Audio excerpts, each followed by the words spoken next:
O sol poente tingia de laranja as muralhas do Palácio Real, em meio às colinas verdejantes, de um reino esquecido pelo tempo, onde o ar carregava o cheiro úmido da terra fértil e o canto distante de pássaros selvagens. Era uma tarde abafada, típica das terras quentes do interior, onde o vento morno sussurrava segredos entre as folhas das mangueiras antigas.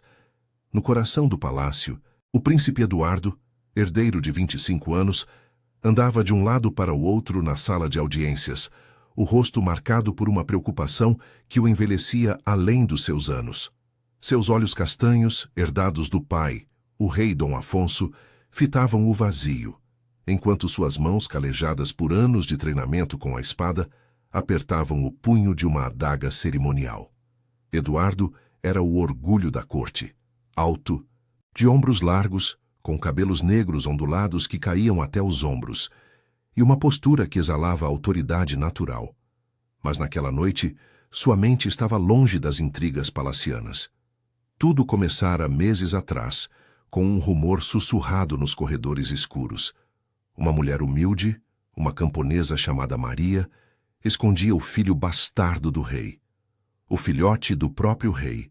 Como os boatos a chamavam em tom zombeteiro, era uma criança de olhos claros e cabelos loiros, nascida em segredo para evitar o escândalo que abalaria o trono.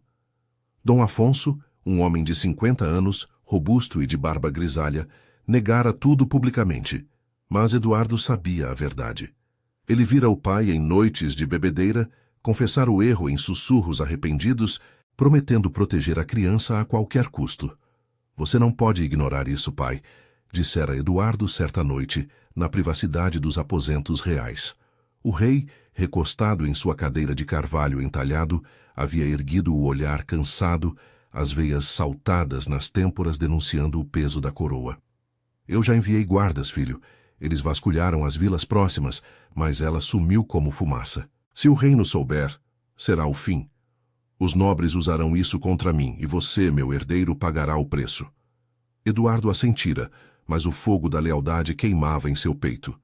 Ele não era apenas o príncipe, era o guardião da linhagem.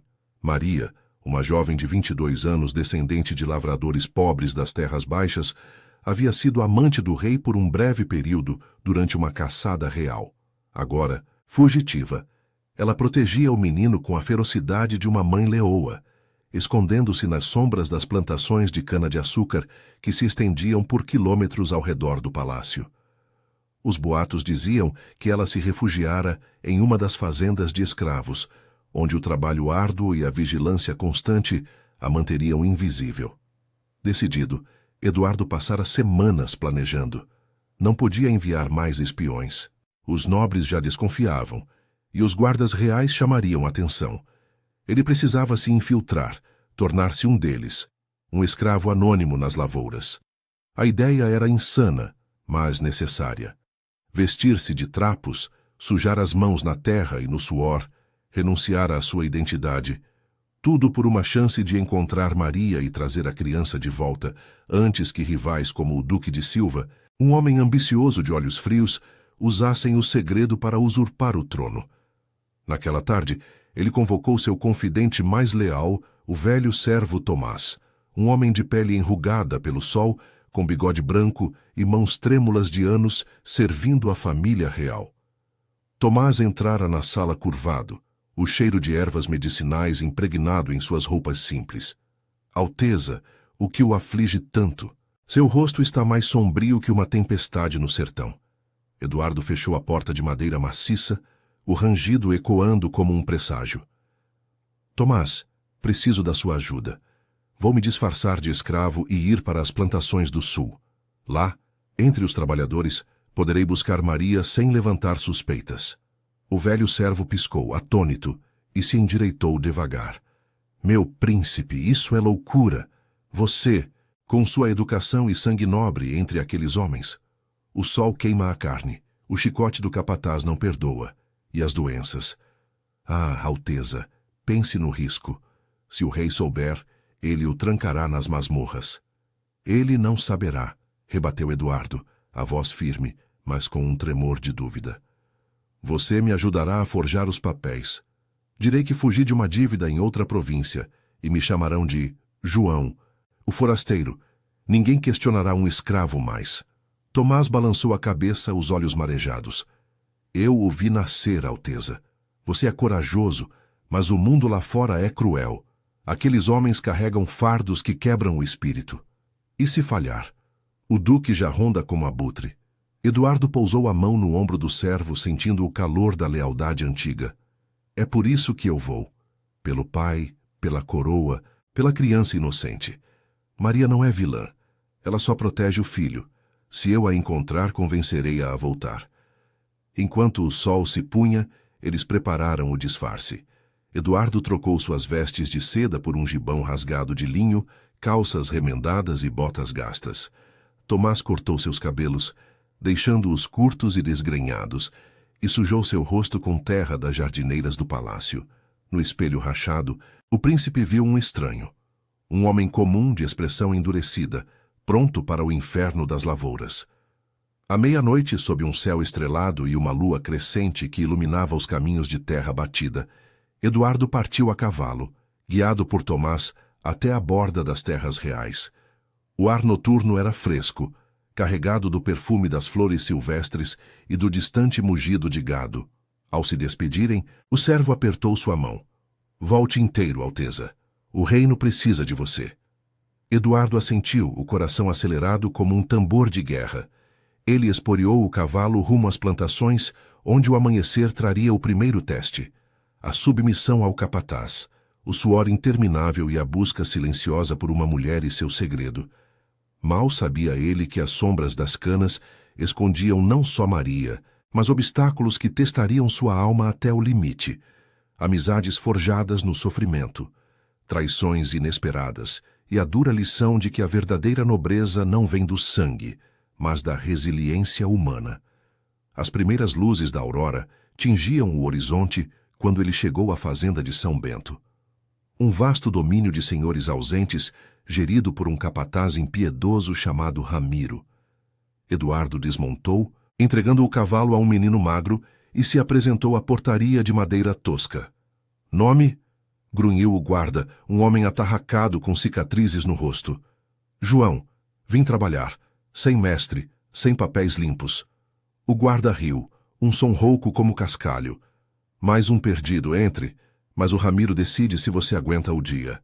Assim começou a queda do príncipe, das salas de mármore para o chão lamacento, onde o sol escaldante e o labor incessante o aguardavam, e com eles a esperança frágil de resgatar o legado escondido. O sol nascente escaldava a terra vermelha da fazenda de São Bento, transformando o ar em uma fornalha úmida que grudava na pele como uma segunda camada de suor.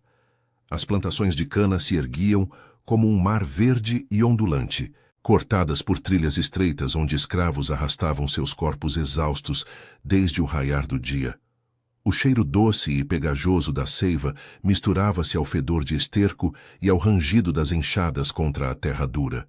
Eduardo, agora João para todos, pisava naquele mundo novo com os pés pesados, o gibão já colado ao torso largo, enquanto o guarda o levava até o barracão central, uma construção de madeira apodrecida, onde o capataz Ramiro reinava absoluto.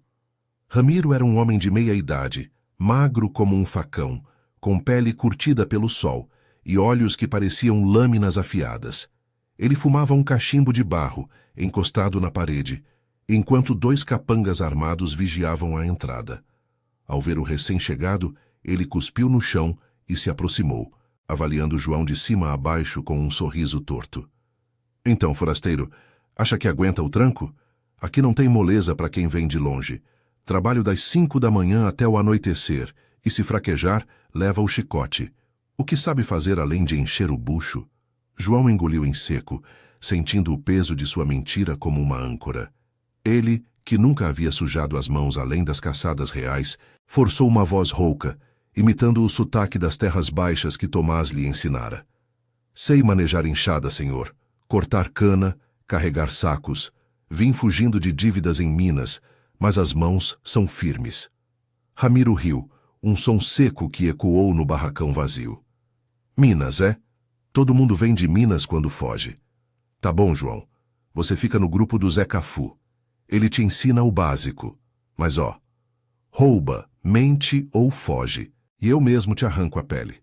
Agora vai pra fila, o sino vai tocar. O sino de ferro pendurado em um poste torto badalou estrondosamente, chamando os trabalhadores.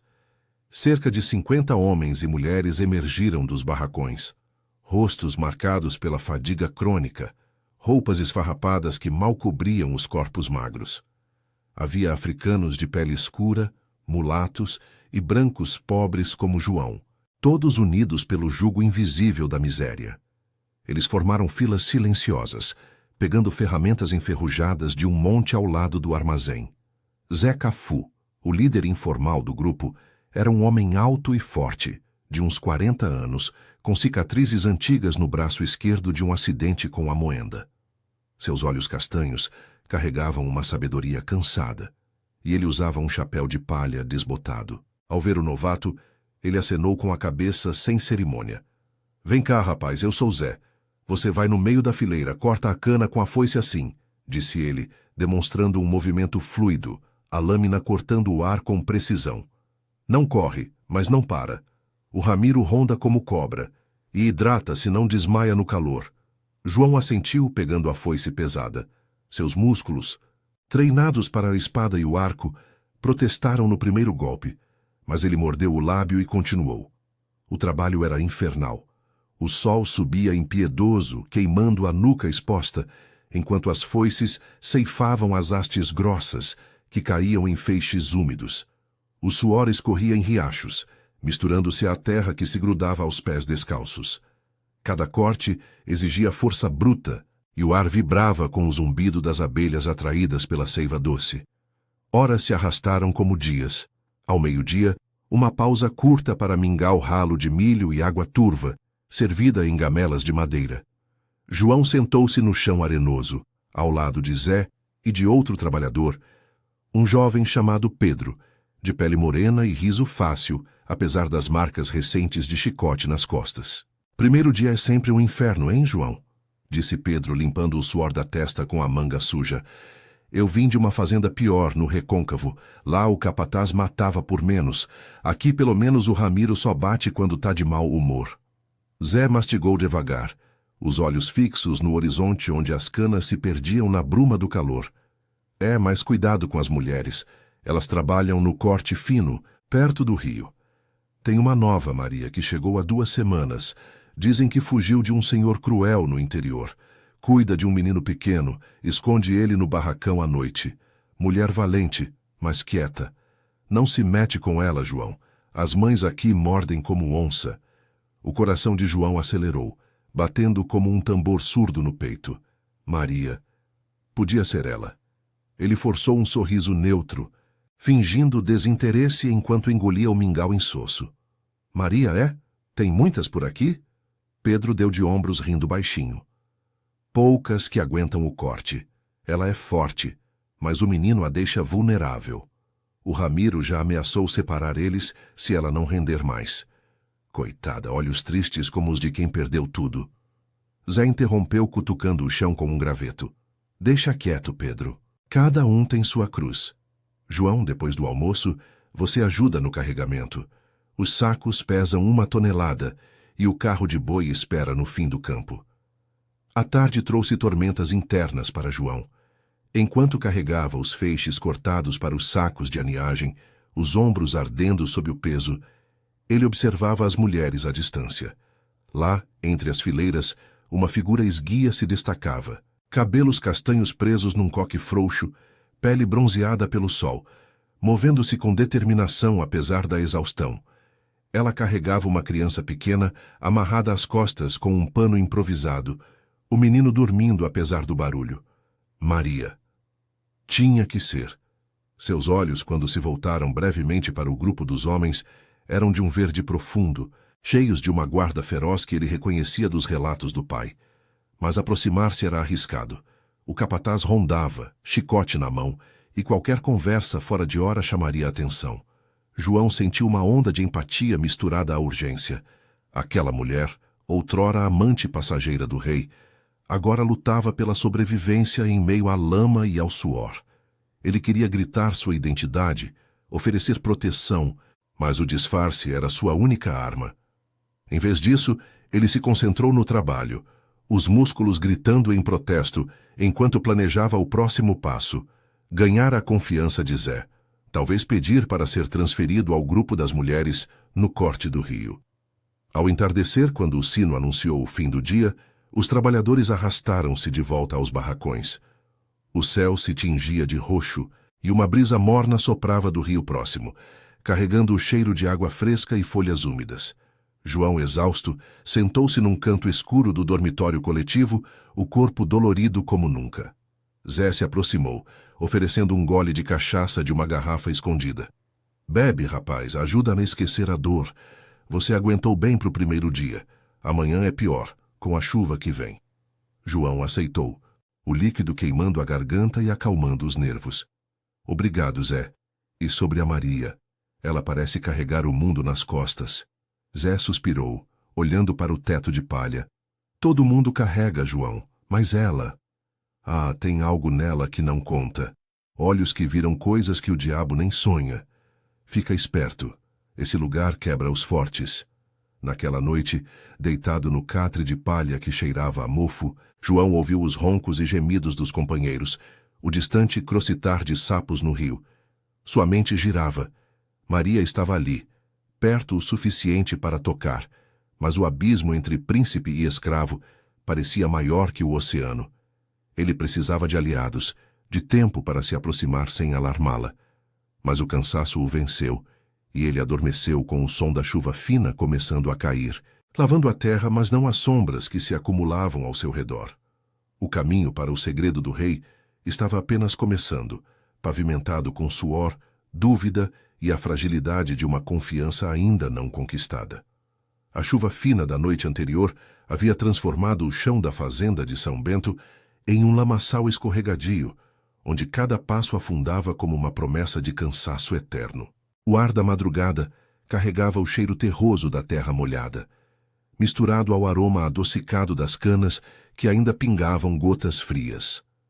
João acordou com os músculos rígidos, o corpo protestando contra o catre de palha úmida que o abraçara como um inimigo.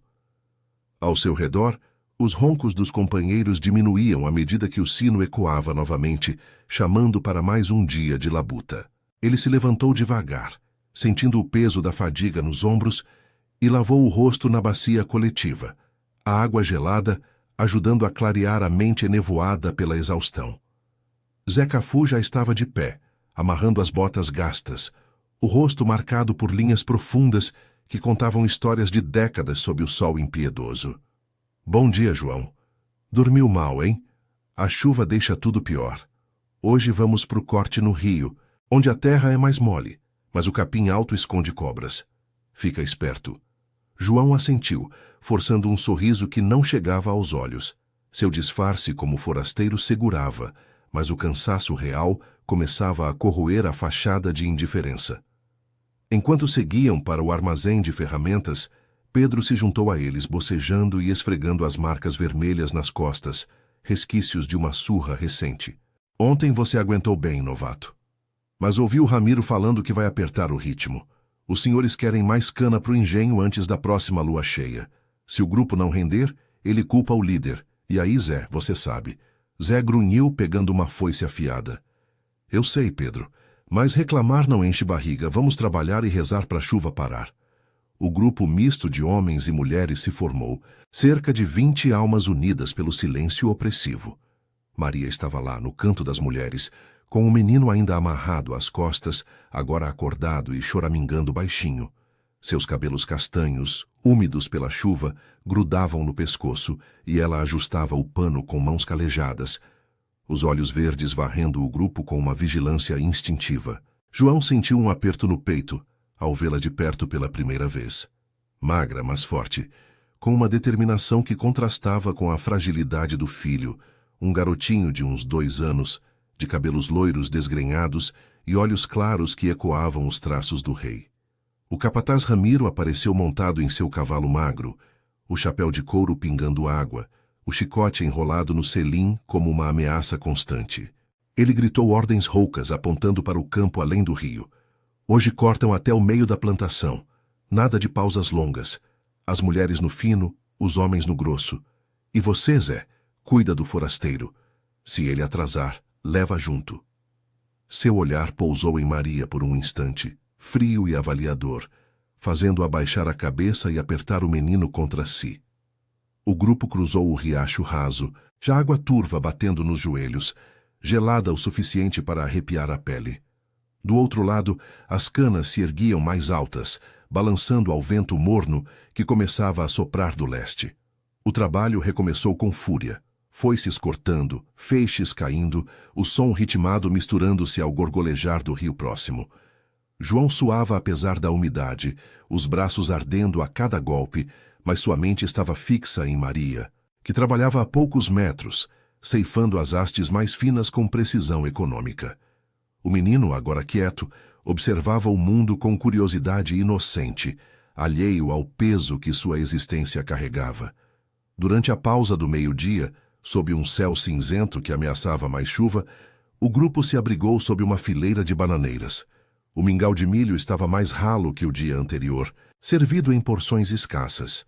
Pedro sentou-se perto de Maria, oferecendo um pedaço de banana madura ao menino, que aceitou com um sorriso tímido. Ei, pequena, come isso. Ajuda a crescer forte como o pai. Maria ergueu o olhar, os lábios apertados em uma linha fina. Obrigada, Pedro. Mas ele come o que tem, não precisa de pena. Sua voz era baixa, com um sotaque das terras do interior, carregada de uma cautela que beirava a hostilidade. Ela limpou o rosto suado com a manga, revelando uma cicatriz fina na bochecha, talvez de uma queda, ou algo pior. Zé, mastigando devagar, interveio para quebrar o silêncio tenso. Maria chegou faz pouco, João. Vem de longe, fugindo de maus tratos. Aqui todo mundo tem história, mas a dela. Bem, ela não fala muito. Ele piscou para o novato, um gesto de cumplicidade que aliviou o ar pesado. João viu a oportunidade e se aproximou um pouco, fingindo casualidade ao se sentar no chão lamacento. Seu coração martelava, mas ele manteve a voz neutra, como um companheiro qualquer. Eu sou João, novo aqui. Também fugi de dívidas. O menino é bonito. Deve dar trabalho carregar ele o dia todo. Maria o mediu com os olhos, uma faísca de desconfiança brilhando neles. O garoto, sentindo a atenção da mãe, se aninhou mais perto. Dá sim, mas é meu, e trabalho para nós dois. Ela pausou, olhando para o rio que corria preguiçoso, as águas refletindo o céu nublado. Você parece diferente, João. Mãos limpas demais para quem diz vir de Minas. O que realmente te trouxe para cá? A pergunta o pegou desprevenido, como uma lâmina fria na nuca. João engoliu em seco, o suor escorrendo não só pelo calor, mas pela proximidade do perigo. Ele riu baixinho, forçando naturalidade. Dívidas, como eu disse, um jogo ruim em ouro preto, e o credor com amigos armados. Aqui, pelo menos, o pior é o sol e o chicote, e você? O que te faz carregar tanto peso sozinha? Ela baixou o olhar para o filho, acariciando seus cabelos loiros com uma ternura que suavizou suas feições por um instante. Vida dura, homem. Perdi o pai cedo, casei mal, fugi com o que era meu. Não confio fácil, mas se trabalhar direito, talvez a gente se entenda. Havia uma vulnerabilidade ali, escondida sob camadas de resiliência, e João sentiu uma pontada de culpa por sua mentira. Ele, o príncipe, fingindo ser um igual para invadir sua confiança. Pedro interrompeu, rindo para dissipar a tensão. Deixa a mulher em paz, João. Ela morde-se apertada. Ei, Zé, conta aquela do capataz e o porco fugido. Ajuda a passar o tempo. Zé contou a história, uma anedota leve sobre Ramiro, perseguindo um animal solto no engenho, arrancando risos contidos do grupo. Mas o momento de leveza durou pouco. O sino tocou cedo, e o trabalho recomeçou sob nuvens que escureciam o céu. A tarde trouxe chuva de verdade, grossa e inclinada, transformando o campo em um pântano. As foices escorregavam, os pés atolavam, e o cansaço se acumulava como chumbo nos ossos. João tropeçou uma vez, caindo de joelhos na lama, e Ramiro, passando a cavalo, chicoteou o ar perto dele. Levanta, forasteiro. Ou quer provar o gosto de verdade? Maria, a poucos passos, estendeu a mão sem pensar, ajudando-o a se erguer. Seus dedos se tocaram por um segundo, calejados contra calejados, e ela murmurou: cuidado. Aqui, cair é o começo do fim. O gesto foi breve, mas carregado de uma solidariedade inesperada, que aqueceu João mais que qualquer fogo. Ao entardecer, com o corpo encharcado e dolorido, o grupo voltou aos barracões. A chuva parou, deixando um arco-íris fraco no horizonte, mas o ar permanecia úmido e opressivo. No dormitório, enquanto se secavam com trapos velhos, Zé se aproximou de João, a voz baixa. Você chamou a atenção dela hoje. Maria não ajuda qualquer um, mas cuidado. O Ramiro anda de olho nas mulheres com filhos. Diz que distraem o trabalho. Se ele pressionar, pode ser feio. João assentiu, deitado no catre, o corpo exausto, mas a mente alerta.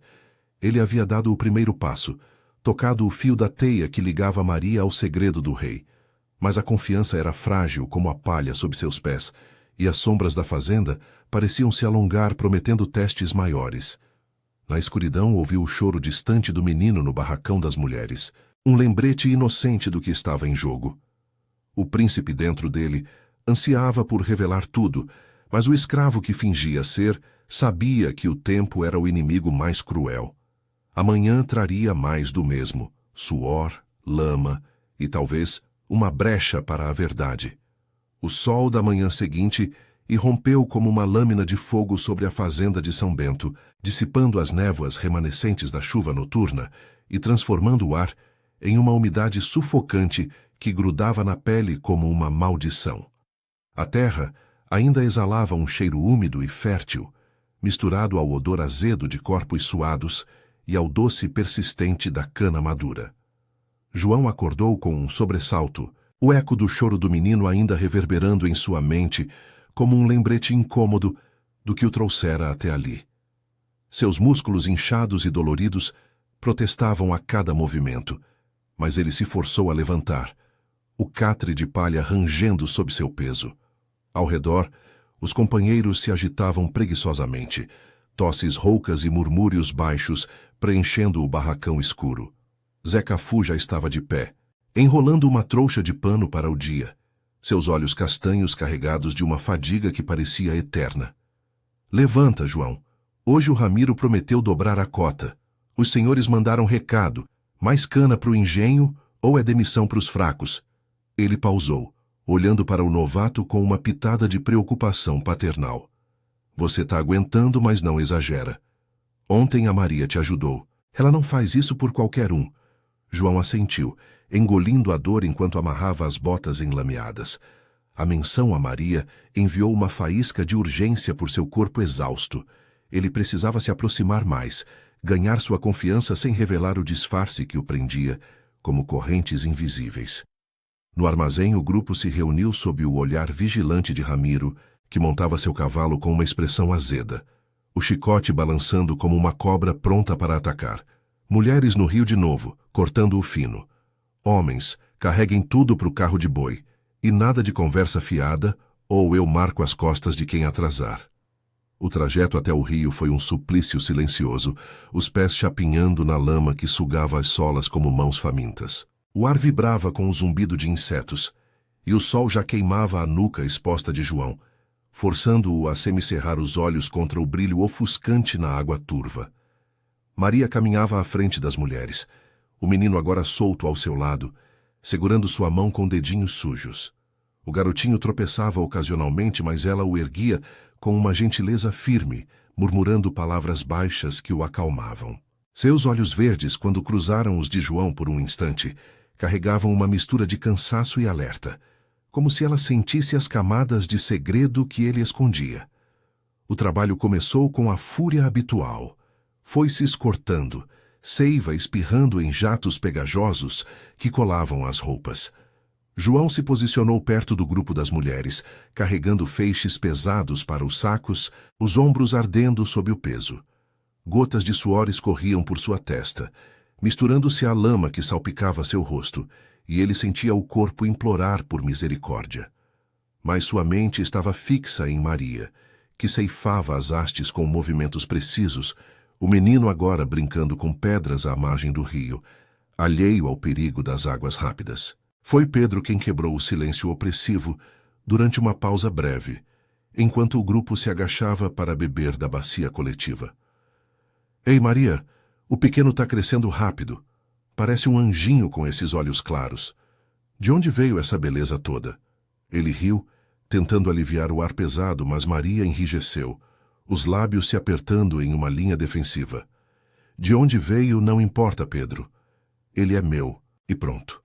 Sua voz era um sussurro afiado, os olhos dardejando para o menino que agora jogava água com as mãos, rindo inocentemente. Ela se levantou de repente, limpando as mãos na saia esfarrapada, e chamou o filho com urgência. Vem cá, Lucas. Fica perto da mamãe. João viu a oportunidade e se aproximou, fingindo ajudar a carregar um feixe próximo. Seu coração batia forte, o disfarce de escravo comum parecendo cada vez mais frágil sob o escrutínio dela. Ele é esperto, Maria. Meu nome é João, como eu disse. Se precisar de ajuda com ele durante o corte, eu cubro. Já cuidei de primos pequenos na roça. Ela o olhou de soslaio, a desconfiança ainda presente, mas suavizada por um cansaço que atraía. O sol batia forte em seu rosto, destacando as sardas e a cicatriz na bochecha, marcas de uma vida de luta. Você é gentil demais para o primeiro contato, João. Na minha terra, homem que oferece ajuda logo quer algo em troca. Mas, obrigada. O Lucas é tudo para mim. Perdi tanto para mantê-lo seguro. Sua voz falhou por um instante, os olhos marejando enquanto ela virava o rosto para o rio, onde a correnteza levava folhas secas para longe. Zé, que observava de perto, interveio com um grunhido. Deixa o rapaz, Maria. Ele é novo, mas firme. Eu vi ele carregar mais que o Pedro ontem. Aqui, confiança se ganha no suor, não na língua. Ele piscou para João um gesto de apoio que aliviou a tensão no peito do príncipe disfarçado. Mas o momento de calmaria foi interrompido pelo trovejar de cascos. Ramiro galopou até eles, o rosto vermelho de raiva, o chicote já desenrolado. O que é isso? Pausa para fofoca? Vocês aí, mulheres, rendam mais ou separam o moleque para o barracão dos meninos. E você, forasteiro? Ele apontou para João. Para de rondar as mulheres e carrega isso para o carro agora. O chicote estalou no ar, acertando o chão perto dos pés de Maria, fazendo o menino chorar e se agarrar às pernas dela. Maria empalideceu, os braços envolvendo o filho protetoramente, os olhos flamejando de fúria contida. Ele não atrapalha, senhor. Eu dobro o corte se precisar. Sua voz tremia, mas havia uma ferocidade ali, a de uma mãe encurralada. Ramiro cuspiu no chão, os olhos frios fixos nela.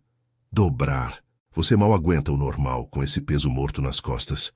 Amanhã ou ele vai para o outro lado, ou você some daqui. Ele esporeou o cavalo e partiu, deixando um silêncio atordoado. João sentiu uma raiva ardente subir pelo peito, o instinto de príncipe querendo confrontar o capataz, mas ele se conteve, os punhos cerrados ao lado do corpo. Em vez disso, ele se aproximou de Maria, ajudando-a a acalmar o menino com um pedaço de pano úmido. Não deixa ele te quebrar. Eu ajudo no corte dela hoje, Zé. Cubro o que faltar. Zé assentiu devagar, os olhos avaliando a determinação de João. Tá bom, mas cuidado. Ramiro tá de mau humor desde que os senhores cortaram o pagamento. Ele descarrega em quem pode. A tarde se arrastou em um inferno de esforço redobrado. A chuva fina voltou, fina como agulhas, encharcando todos e transformando o campo em um brejo escorregadio. João trabalhou ao lado de Maria, cortando hastes extras para compensar o tempo perdido com o menino, que agora dormia exausto em um ninho de folhas sob a vigilância dela. Seus diálogos eram curtos, sussurrados entre golpes de foice. Por que fugiu tão longe? Perguntou ele uma vez, o suor escorrendo em seus olhos. Porque o passado persegue, João, um homem poderoso. Ele me usou e descartou. O Lucas é o único bem que sobrou. Seus olhos se encontraram, e por um segundo, João viu o reconhecimento distante, como se ela pressentisse a conexão com o mundo que fugira.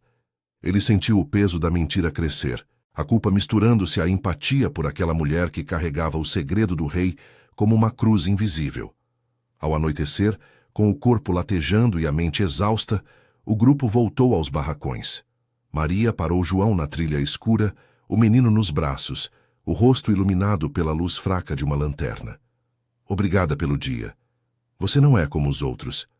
Talvez eu confie um pouco mais amanhã. Ela sorriu fracamente, um gesto raro que aqueceu o frio da noite úmida.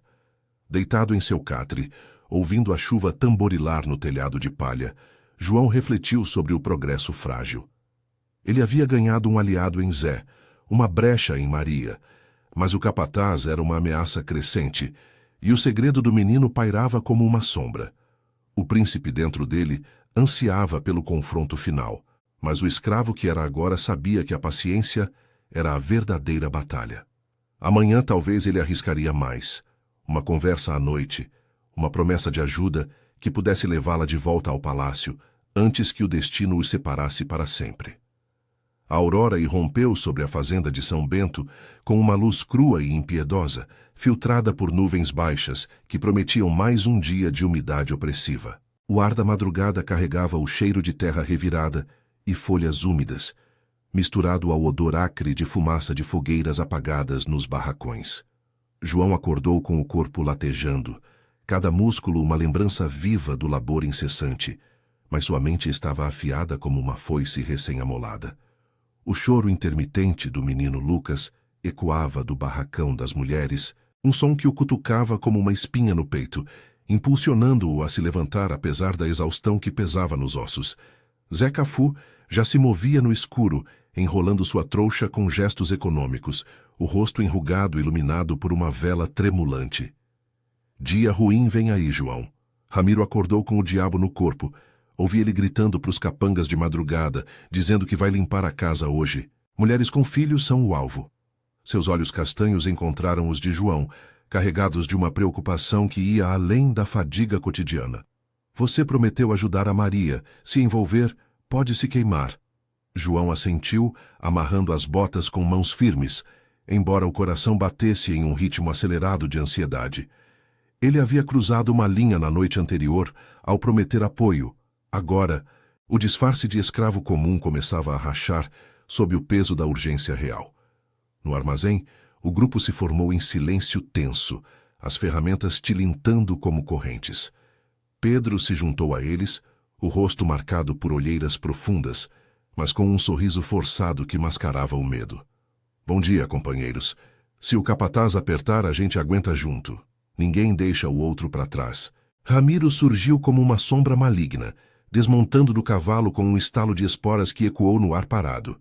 Seu rosto era uma máscara de fúria, a barba por fazer salpicada de cuspe enquanto ele apontava o chicote para o grupo. Escutem bem, vermes. Os senhores querem o dobro da cana hoje para o engenho não parar. Mulheres, cortem o fino no rio sem moleza. E você, Maria? Ele cravou os olhos frios nela, que segurava Lucas contra o peito. O moleque fica no barracão. Distrai o trabalho e atrai ratos. Se não obedecer, eu mesmo levo ele para os meninos do outro lado. Lá ele aprende a ser homem sem mamar no teu tempo.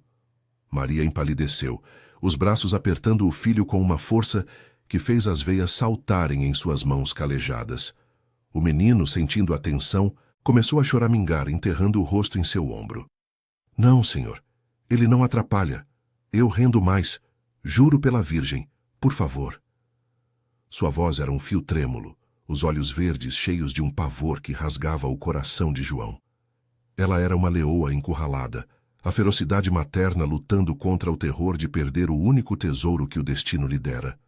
O grupo murmurou em protesto baixo, mas Ramiro estalou o chicote no ar, silenciando todos. Reclamar? Querem o gosto na carne? Zé, leva o pirralho para o barracão agora ou eu faço pior. Ele avançou, o cheiro de álcool rançoso exalando de sua respiração, e estendeu a mão grosseira para agarrar Lucas. João sentiu o sangue ferver, o instinto de príncipe rompendo as barreiras do disfarce. Sem pensar, ele se interpôs, o corpo bloqueando o caminho do capataz. Deixa ela, Ramiro. O menino não pesa nada. Eu cubro o corte dela hoje, dobro o meu para compensar. Somos um grupo. Se um cai, todos caem. Sua voz saiu rouca, mas firme, os punhos cerrados ao lado do corpo, o suor frio escorrendo pelas costas apesar do calor nascente. Ramiro parou, os olhos estreitando-se em fúria surpresa. Você de novo, forasteiro. Acha que manda aqui? Ontem rondando as mulheres, hoje bancando o herói? Quem é você para me ensinar? Ele ergueu o chicote, o couro sibilando no ar, mas Zé se adiantou, pousando uma mão no ombro de João para contê-lo. Ele tem razão, senhor. João é novo, mas rende bem. Deixa o moleque com ela. A gente compensa no fim do dia. Os senhores querem cana, não briga. Zé falou com a calma de quem já vira tempestades, seus olhos implorando para que o conflito não escalasse. Pedro assentiu rápido, juntando-se ao apoio.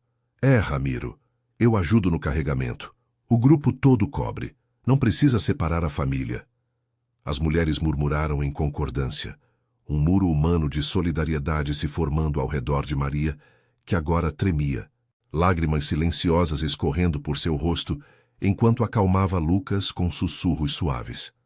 O capataz hesitou, o chicote ainda erguido, avaliando o desafio coletivo. Finalmente, ele cuspiu no chão, recuando um passo. Tá bom, por hoje. Mas se a cota não bater, eu separo não só o moleque, separo cabeças. Agora mexam-se pro rio. Ele montou de volta, esporeando o cavalo com raiva, deixando o grupo ofegante no rastro de poeira. Maria se aproximou de João assim que Ramiro se afastou, os olhos inchados, mas cheios de gratidão profunda. Você. Por quê? Podia ter levado uma surra feia por mim e pelo Lucas. Ela ajustou o menino nos braços, o garotinho agora quieto, olhando para João com curiosidade inocente, seus olhos claros brilhando como os do rei em memórias distantes. João engoliu em seco, o coração martelando com o risco que correra. Seu disfarce tremia, mas ele manteve a fachada, limpando o suor da testa com a manga suja. Porque eu sei o que é perder tudo, Maria. Fugir de dívidas é uma coisa. Ver uma mãe separada do filho é pior que o inferno. Zé e Pedro me ensinaram. Aqui a gente se apoia ou quebra junto. Ele sorriu fracamente, sentindo o calor de uma conexão real se formar, misturado à culpa por sua identidade oculta. Zé bateu em seu ombro, um gesto de aprovação que aliviou a tensão. Bom trabalho, rapaz. Você tem fogo no peito, mas Ramiro não esquece. Fica de olho nele. Pedro riu baixinho, aliviando o ar. Herói do dia. Agora vamos cortar essa cana antes que ele volte com mais raiva. O trajeto até o rio foi marcado por um silêncio grato, o sol subindo e transformando o ar em uma fornalha úmida. As canas balançavam ao vento leve, o rio gorgolejando como um aliado sereno. O trabalho recomeçou com vigor renovado, foices cortando em ritmo frenético, feixes caindo em pilhas úmidas, o suor escorrendo em riachos que lavavam a lama, mas não o medo residual. João se posicionou ao lado de Maria, carregando os cortes dela enquanto ela manejava a foice com uma energia feroz. O menino agora amarrado às costas, dormindo apesar do barulho. Entre golpes, ela sussurrou, a voz baixa para não ser ouvida. Eu fugi de um palácio, João. Um homem rico, poderoso. Ele me prometeu o mundo, mas me deixou com isso. Ela tocou a cabeça de Lucas, os olhos distantes, revivendo dores antigas. O rei. Ele tem um filho legítimo, mas esse aqui é sangue dele também. Se souberem, me matam. Por isso escondo, corto cana até os ossos doerem. Você entende isso? Por que arrisca por uma estranha? João sentiu o ar fugir dos pulmões, o segredo dela se revelando em fragmentos que confirmavam tudo. Seu peito apertou com empatia e urgência. Ela era a amante do pai, o menino o filhote do rei. Mas revelar-se agora seria desastre. Ele precisava de tempo. Eu entendo mais do que pensa, Maria. Homens poderosos destroem vidas, mas você não está sozinha. Eu ajudo a proteger vocês, juro. Confia em mim um pouco mais. Suas palavras saíram sinceras, o disfarce cedendo à emoção genuína, e ela assentiu devagar, uma lágrima se perdendo no suor. A tarde trouxe nuvens escuras, uma garoa fina que encharcou todos. Mas o grupo rendeu além da cota, unido pela manhã de tensão. Ao entardecer, Ramiro inspecionou os sacos com relutância, grunhindo aprovação antes de partir. No barracão, enquanto o céu se tingia de roxo, Maria se aproximou de João uma última vez, o menino nos braços. Obrigada, amanhã. Talvez eu conte mais. Você me faz lembrar alguém de outro tempo. Seu sorriso era fraco, mas verdadeiro. Uma ponte frágil sobre o abismo de segredos. Deitado no catre, ouvindo os roncos e a chuva fina, João sentiu o peso da revelação parcial. Ele havia salvado o dia, ganhado aliados, mas Ramiro tramava nas sombras, e o disfarce se afinava perigosamente. O clímax se aproximava, uma escolha iminente, entre revelar tudo ou arriscar perder Maria e o menino para sempre. A noite úmida parecia conspirar, prometendo que o amanhecer traria o teste final de sua resiliência. A aurora se ergueu sobre a fazenda de São Bento como uma sentença de fogo, o sol rompendo as nuvens remanescentes da noite chuvosa e banhando a terra em um brilho dourado que contrastava com a miséria dos barracões. O ar da madrugada ainda carregava o cheiro úmido de lama e folhas apodrecidas, misturado ao aroma salgado de suor seco nos corpos exaustos. João acordou com o coração apertado, o eco das palavras de Maria reverberando em sua mente como um chamado inevitável. O choro de Lucas havia cessado durante a noite, mas o silêncio agora parecia carregado de presságios, o tipo de quietude que precede uma tempestade. Seus músculos, endurecidos por dias de labuta, doíam a cada movimento, mas a urgência o impulsionava, transformando a fadiga em combustível para o que viria. Zé Cafu já estava de pé no barracão escuro, o rosto enrugado sombreado pela luz fraca que se infiltrava pelas frestas da palha. Ele se inclinou sobre João, a voz um sussurro rouco para não acordar os outros. Levanta devagar, rapaz. Algo tá errado. Os capangas do Ramiro rondaram o barracão das mulheres de madrugada. Ouvi eles rindo baixo, falando em limpar o excesso. Se for pelo moleque, vai ser feio hoje. Seus olhos castanhos, marcados por anos de submissão forçada, carregavam uma faísca de revolta rara, como se o velho líder informal sentisse o vento da mudança soprando. João se sentou, o catre rangendo sob seu peso, e sentiu um frio percorrer a espinha, apesar do calor nascente. O disfarce de escravo havia se tornado uma segunda pele, mas o príncipe Eduardo latejava por baixo, ansiando por romper as amarras. Eu não deixo isso acontecer, Zé. Maria e o menino, eles não merecem mais isso. Sua voz saiu baixa, mas firme, ecoando a determinação que o levara até ali. Pedro, acordando ao lado, bocejou e se juntou a eles, esfregando os olhos injetados. Contem comigo. Ontem você nos uniu, João. Hoje a gente luta junto se precisar. O sino badalou cedo, um som estridente que cortou o ar como uma lâmina, chamando o grupo para o armazém. O céu clareava devagar, tingido de rosa e laranja, enquanto os trabalhadores emergiam dos dormitórios, rostos pálidos e olhos alertas para o perigo iminente. Maria apareceu no final da fileira das mulheres, Lucas agarrado à sua saia esfarrapada, o menininho de olhos claros piscando confuso contra a luz. Ela parecia mais frágil que nunca, os cabelos castanhos desgrenhados e os ombros curvados sob o peso invisível de noites insones, mas seus olhos verdes ardiam com uma resolução feroz. Ao ver João, ela acenou sutilmente, um gesto que carregava gratidão e medo misturados. Ramiro os esperava no centro do pátio, flanqueado por 2 capangas armados com paus grossos, seus rostos endurecidos como couro velho. O capataz montava seu cavalo magro, o chapéu de couro inclinado sobre a testa suada, o chicote pendurado no selim como uma promessa de dor. Seu sorriso era torto, os dentes amarelados reluzindo enquanto ele apontava para Maria. Bom dia, escória. Hoje o trabalho dobra e as distrações acabam. Mulher, o pirralho vai para o barracão dos meninos agora. Eu disse ontem, e hoje cumpro. Capangas, peguem ele. O pátio explodiu em um caos contido. Maria gritou, um som primal de desespero que ecoou pelas plantações, apertando Lucas contra o peito enquanto recuava. O menino chorou alto, os bracinhos estendidos em pânico, e as mulheres formaram um semicírculo protetor, murmurando protestos. Não, ele é tudo que eu tenho. Por favor, senhor, eu rendo o dia todo sozinha. As lágrimas escorriam por seu rosto, misturando-se ao suor, e ela tropeçou na lama, caindo de joelhos com o filho nos braços. João não pensou. O sangue real ferveu em suas veias, e ele avançou como uma muralha humana, bloqueando os capangas que se aproximavam. Parem, vocês não tocam nela ou no menino. Ramiro, isso acaba aqui.